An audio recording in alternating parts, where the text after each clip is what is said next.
Hi dear lovely ones, welcome back to our English grammar class. Today our topic is subject in imperative sentences. Imperative sentence के अंदर subject को ढूंढना है और subject को हम exclude कर देंगे तो rest part हो जाएगा predicate.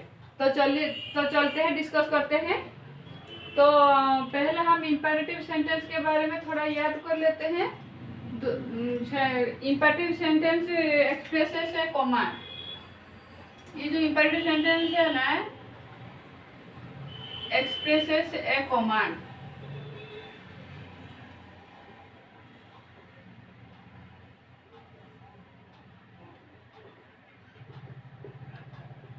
Give some advice. कुछ एडवाइस वाला सेंटेंस भी imperative सेंटेंस होता है. और makes a request. और रिक्वेस्ट वाला सेंटेंस भी imperative सेंटेंस होता है. ये जो तीनों टाइप का सेंटेंस हमें मिलता है ना, ये सब imperative सेंटेंस ही होता है. यहाँ हमने एग्जाम्पल लिए go away. ये जो go away जो एग्जाम्पल है ना, कोई उसके सामने वाला कोई ही बोल रहा है कि go away, तो ये कमांड दे रहा है. ये कौन सा सेंटेंस होगा? कमांड. ये कमांड दे रहा है कोई किसी को. ओके, तो ऐसे ही हम इंपेरेटिव सेंटेंस को हम पहचानते हैं. अभी हमारा काम है इंपेरेटिव सेंटेंस के अंदर सब्जेक्ट को ढूंढना है. कैसे हमें सब्जेक्ट मिलेगा? हम यहाँ लिख कर रखे हैं in imperative sentences the subject is always you. हमेशा इंपेरेटिव सेंटेंस में हमेशा सब्जेक्ट यू होता है. इसके ये सेंटेंस के अंदर हमें यू नहीं मिलेगा, पर हम जब आंसर देंगे तो सब्जेक्ट लिखेंगे यू, क्योंकि इट इज नॉट स्टेटेड. यह सेंटेंस का तो नहीं है, यू नहीं है, इट इज इम्प्लाइड. हम इसे इम्प्लाइड कर सकते हैं. हम ऐसे ही लिख सकते हैं सेंटेंस को, you go away. You go away. दोनों आदमी बातचीत कर रहे हैं, तो कोई एक आदमी दूसरे को कमांड दे रहा है, तो भी इंपेरेटिव सेंटेंस होता है. कमांड देता है या फिर क्या कर रहा है, कुछ एडवाइस ही देगा, कुछ सजेशन देगा, ऐसे ही आ जाता है इंपेरेटिव सेंटेंस. ओके, तो ये जो दोनों आदमी होते हैं ना, एक ही आदमी सामने वाला आदमी को कुछ एडवाइस दे रहा हो, कुछ कमांड दे रहा हो और कुछ रिक्वेस्ट कर रहा हो, तो भी ये आ जाता है इंपेरेटिव सेंटेंस के अंदर. ऐसे हमें ये प्रॉब्लम में आ जाएगा कि डिक्लेरेटिव सेंटेंस और इंपेरेटिव सेंटेंस हम कैसे पहचानेंगे. दोनों ही सेंटेंस में, डिक्लेरेटिव सेंटेंस में भी लास्ट एंडिंग में, डिक्लेरेटिव सेंटेंस के एंडिंग में आ जाता है फुल स्टॉप, और इंपेरेटिव सेंटेंस के एंडिंग में भी आ जाता है फुल स्टॉप. ओके, और ये जो इंटरोगेटिव सेंटेंस है ना, इसके लास्ट में ये पहचानने में आसान हो जाता है. इंटरोगेटिव सेंटेंस के लास्ट में आ जाता है क्वेश्चन मार्क, और जो एक्सक्लेमेटरी सेंटेंस उसके लास्ट में आ जाता है एक्सक्लेमेशन. एक्सक्लेमेटरी सेंटेंस उसके लास्ट में आ जाता है एक्सक्लेमेशन मार्क. और ये दोनों सेंटेंस लास्ट उसका एंडिंग होता है फुल स्टॉप में. ओके, तो हम कैसे पहचानेंगे? ये जो डिक्लेरेटिव सेंटेंस है ना, डिक्लेरेटिव सेंटेंस में सब्जेक्ट सेंटेंस के अंदर ही रहता है. डिक्लेरेटिव सेंटेंस में सब्जेक्ट कैसे हम कहाँ मिलेगा ना, सब्जेक्ट सेंटेंस के अंदर ही रहता है. एक सेंटेंस का हम एग्जांपल यहाँ लेंगे. Declarative sentence Ram is going to school. Okay, ये हुआ एक डिक्लेरेटिव सेंटेंस या स्टेटमेंट. तो यहाँ हमें वर्ब को ढूंढना है. ये आ गया वर्ब. हु और व्हाट प्लस वर्ब, इसे लगा के क्वेश्चन करना है. यहाँ में इसे क्वेश्चन कर सकते हैं, who is going.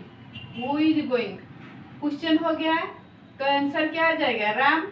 Ram is going. Okay, तो यहाँ सब्जेक्ट हो गया राम.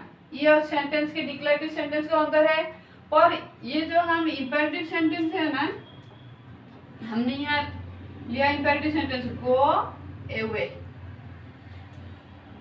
इसके अंदर सब्जेक्ट हमको दिखाई नहीं देता। जैसे ही डिक्लेरेटिव सेंटेंस में सब्जेक्ट अंदर है, इसके ये सेंटेंस में सब्जेक्ट हमें दिखाई नहीं दे रहा है, तो हम इसे पहले ऐसे ही ट्रांसफर करेंगे, यू गो, एक स्टेटमेंट के ऐसे ही एक स्टेटमेंट की तरह इसे ट्रांसफर करेंगे। ओके, तो ये वर्ब हुआ गो, यहाँ गो आया वर्ब, तो वर्ब को लगा के क्वेश्चन करना है हु गो, आंसर क्या आ जाएगा यू गो, तो यू हुआ सब्जेक्ट, ये जो यू हुआ ये हुआ सब्जेक्ट। ऐसे ही हर सेंटेंस में होता है, चाहे वो कमांड वाला सेंटेंस हो, ए प्लीज क्लोज द विंडो, ये तो किस रिक्वेस्ट वाला सेंटेंस है, प्लीज लगा के जो हम क्वेश्चन करते हैं ये आ जाता है रिक्वेस्ट वाला सेंटेंस। कोई दूसरे को रिक्वेस्ट कर रहा है, सामने वाला, ऐसे ही मैंने जो पिक्चर ड्रॉ करके हम दिखा दिए थे, कोई उसके सामने वाला कोई हो तो भी रिक्वेस्ट करेगा ना, तो सामने वाला को रिक्वेस्ट कर रहा है, तो ये इस सेंटेंस में भी सब्जेक्ट आ जाएगा यू। हर सेंटेंस में, हर इंपेरेटिव सेंटेंस में सब्जेक्ट आ जाता है यू, यहाँ भी सब्जेक्ट आ जाता है you.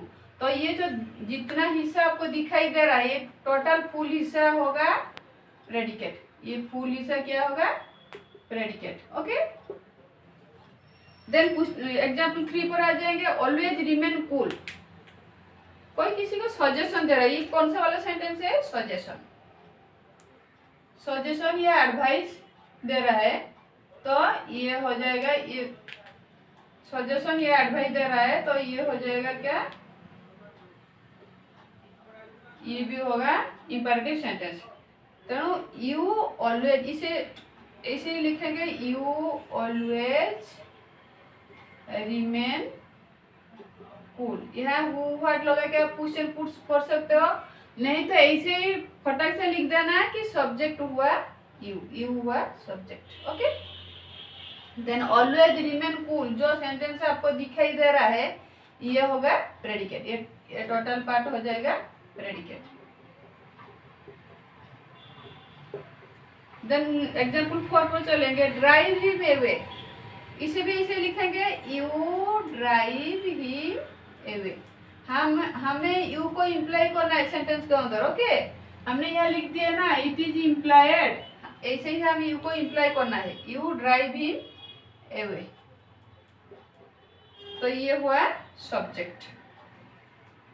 Do me a favour please, ये भी रिक्वेस्ट वाला सेंटेंस है, तो you do me a favour please. Okay, तो ये यू हुआ सब्जेक्ट। तो आप लोगों को अभी मालूम हो गया होगा कि ये जो इंपेरेटिव सेंटेंस है इसके अंदर आपको सब्जेक्ट दिखाई नहीं देता है, आपको ये यहाँ जितना सारे इंपेरेटिव सेंटेंस आ जाता है, हर सेंटेंस में यू ही होगा सब्जेक्ट, क्योंकि यू हिडन होके रह गया, छिप के रह गया, आपको दिखाई नहीं देता है। आपको इम्प्लाई करना है सेंटेंस में, you go away, you please you close the window, always you always remain cool, drive him away, तो इसे लिखेंगे तो you drive him away. Then do me a favour please, इसे लिखेंगे तो you do me a favour please, ऐसे ही हम लिखेंगे। ओके, तो आपको भाग के लगा के क्वेश्चन भी पुट कर सकते हो, और भाग में लगा के ना करो तो भी जिसके अंदर आपको सब्जेक्ट दिखाई नहीं दे रहा है और लास्ट एंडिंग में फुल स्टॉप आ जाता है, मानो कि वो इंपेरेटिव सेंटेंस ही होगा और उसका सब्जेक्ट हमेशा यू ही होता है। तो आज के लिए हमारा वीडियो इतना सा, आपको पता लग गया होगा कि इंपेरेटिव सेंटेंस में सब्जेक्ट हमेशा यू ही होता है।